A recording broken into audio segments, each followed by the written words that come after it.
English shorthand dictation at 100 words per minute. Ready, start. Export competitiveness, however, is only a function of the competitiveness of the entire economy. The poor state of our infrastructure is reducing our export competitiveness. The government has given the highest priority to the development of our infrastructure.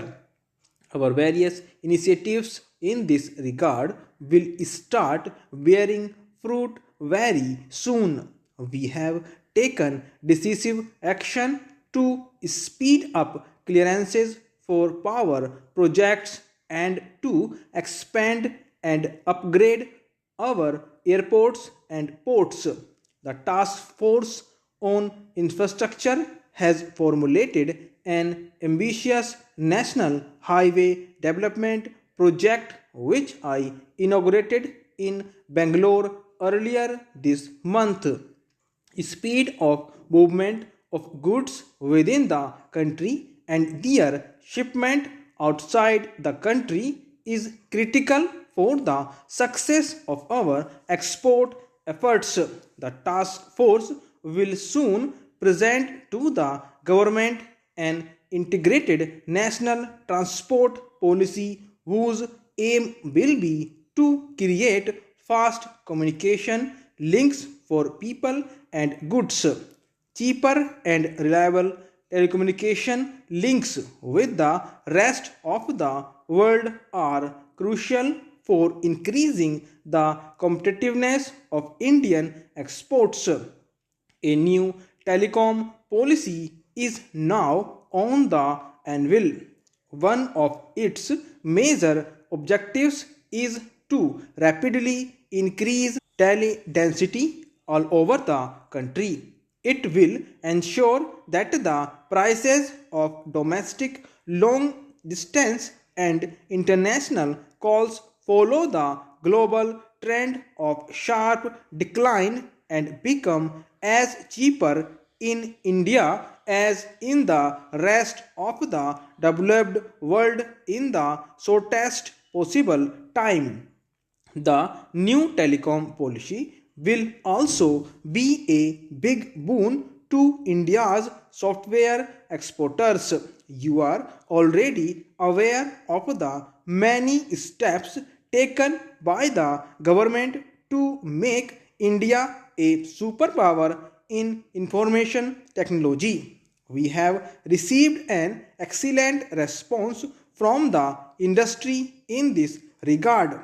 A recent happy development has been the signing of the free trade agreement between India and Sri Lanka, which will bring closer economic integration in the South Asian region. I am confident that this agreement will lead to greater trade between our two countries, which share so much in common.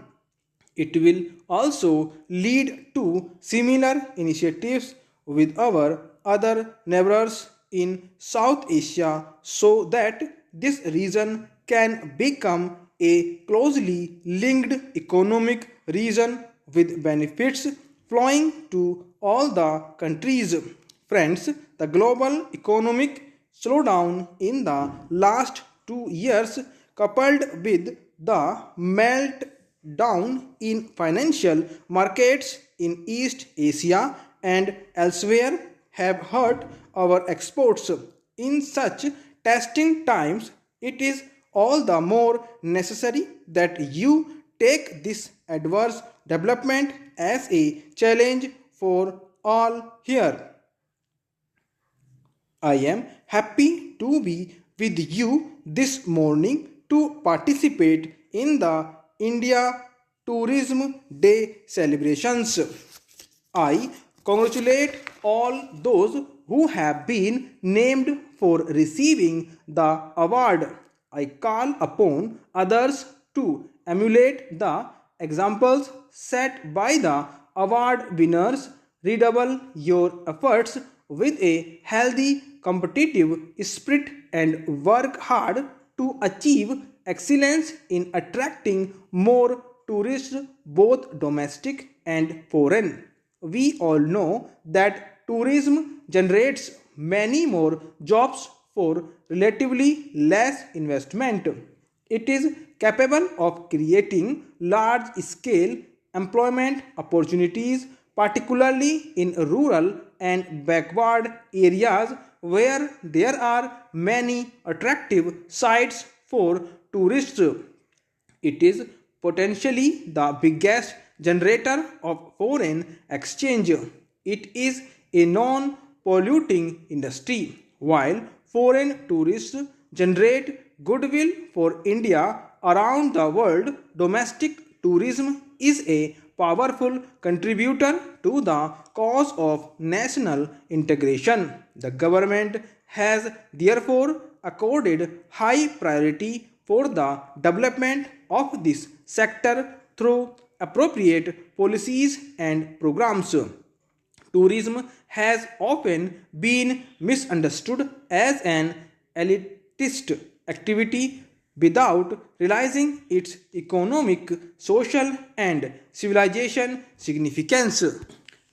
Travel from one place to another for the purposes of pilgrimage, pleasure, experience, education, and business is not the exclusive privilege of any class of society but a universal phenomenon.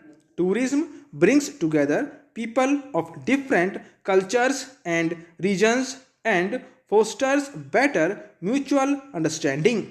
For doing this effectively and durably, it demands conditions of peace. It is therefore rightly said that tourism is the greatest peace movement in the world. Therefore, I commend all of you working to promote tourism in India for also promoting the larger goal of peace and harmony around the world. Friends, on a day like this, it is natural for us to celebrate what India has achieved in the field of tourism, but it is equally necessary to focus our attention on the gap between our achievement and our own targets, and also the gap between the progress of tourism in India and that in other countries of Asia and the world. If there is any destination in the world which offers the widest choice to tourists, it is India. Nature tourism, culture tourism, exotic tourism, adventure tourism, and spiritual tourism. We have everything in India to cater to the diverse preferences of domestic and international tourists. Yet, our target of 5 million foreign tourists have not been achieved, whereas even smaller countries are getting tens of millions of tourists. Why is this happening?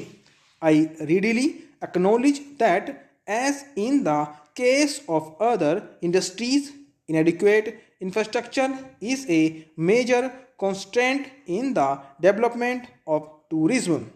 The infrastructure for tourism includes not only hotels, restaurants, and other site facilities but also basic amenities. Stop.